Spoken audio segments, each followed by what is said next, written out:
Vanuatu merupakan salah satu negara kecil yang namanya menjadi populer setelah menyinggung Indonesia berkenaan dengan Papua dalam sidang Perserikatan Bangsa-Bangsa pada tahun 2020 silam.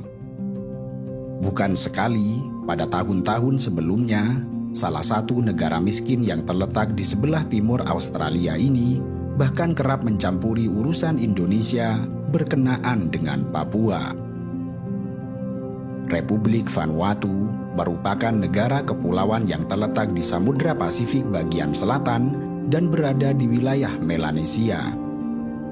Negara ini terdiri dari 83 pulau kecil dengan luas wilayah mencakup 12.190 km persegi dan dihuni oleh sekitar 307.150 orang pada tahun 2020. Negara ini memiliki banyak jenis relief, mulai dari pegunungan, dataran tinggi, dataran rendah, daerah pesisir, dan terumbu karang lepas pantai. Bahkan di sejumlah tempat, Vanuatu memiliki gunung berapi aktif baik di darat maupun di bawah laut, yang menjadikan negara ini sebagai salah satu negara yang cukup rentan terhadap gempa bumi. Menurut laporan risiko dunia tahun 2020 yang disusun oleh Perserikatan Bangsa-Bangsa, Vanuatu adalah negara paling berisiko mengalami bencana alam, di mana dalam beberapa tahun terakhir, pulau-pulau di negara ini sangat terancam oleh naiknya permukaan air laut dan perubahan pola cuaca. Pada tahun 2015, Vanuatu dilanda topan Pam, salah satu badai tropis paling kuat yang pernah tercatat di Pasifik Selatan. Topan itu menyebabkan puing-puing berserakan, menewaskan 16 orang, dan membuat ribuan orang kehilangan tempat tinggal. Tetapi uniknya, meski termasuk negara paling berisiko bencana alam, negara ini juga dinobatkan sebagai salah satu negara paling bahagia di dunia. Menurut indeks Happy Planet, Vanuatu berada di peringkat 4 besar sebagai negara paling bahagia di dunia dan yang paling bahagia di luar Amerika. Peringkat ini didasarkan pada tingkat usia harapan hidup, tingkat kesejahteraan, dan kesetaraan suatu negara bersama dengan keberlangsungan lingkungannya. Sejak negara ini memperoleh kemerdekaannya dari Prancis serta Inggris pada tahun 1980, semua tanah di Vanuatu menjadi milik penduduk asli dan tidak dapat dijual kepada orang asing.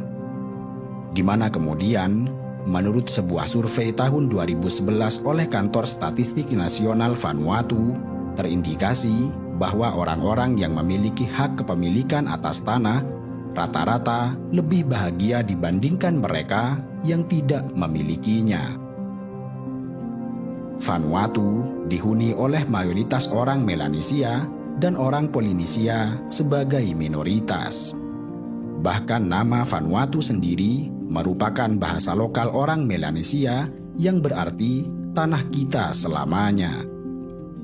Namun demikian, ada juga minoritas kecil orang Eropa, Mikronesia, Cina, serta Vietnam di tanah Vanuatu.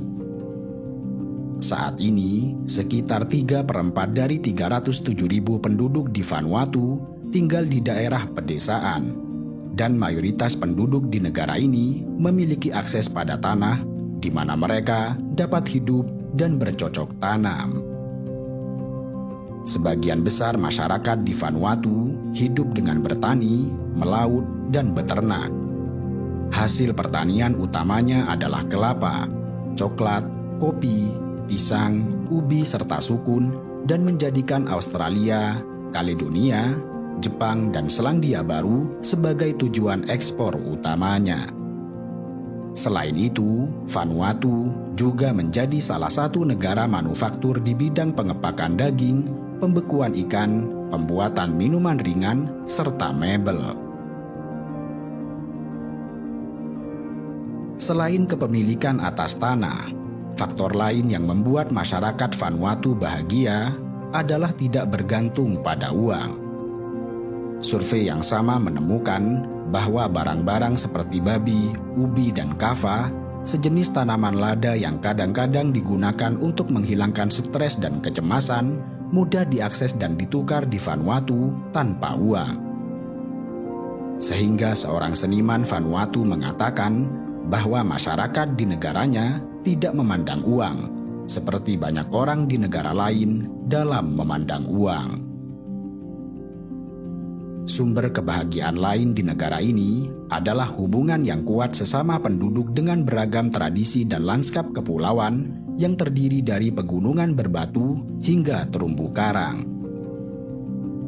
Ada 139 bahasa asli yang digunakan oleh masyarakat Vanuatu dan menjadikannya sebagai salah satu negara dengan bahasa daerah paling banyak di dunia.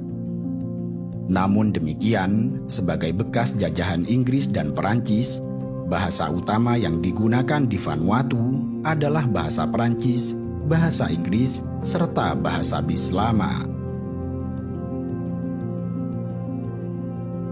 Vanuatu merupakan salah satu negara republik yang dalam bahasa Bislama memiliki nama lengkap Republik Blong Vanuatu. Pada akhir abad ke-19, Vanuatu termasuk di antara beberapa pulau Pasifik yang menderita blackbearding, penculikan orang untuk digunakan sebagai tenaga kerja paksa di perkebunan Fiji dan Australia. Praktik tercela itu berakhir sekitar tahun 1872 dan menyebabkan beberapa negara di dunia melarang perekrutan tenaga kerja dari luar negeri. Selama Perang Dunia II, Vanuatu memainkan peran penting dalam pembebasan pulau-pulau Pasifik yang diduduki oleh Jepang, di mana lebih dari 500.000 tentara sekutu melewati pulau-pulau dan meninggalkan sejumlah besar peralatannya di pulau tersebut.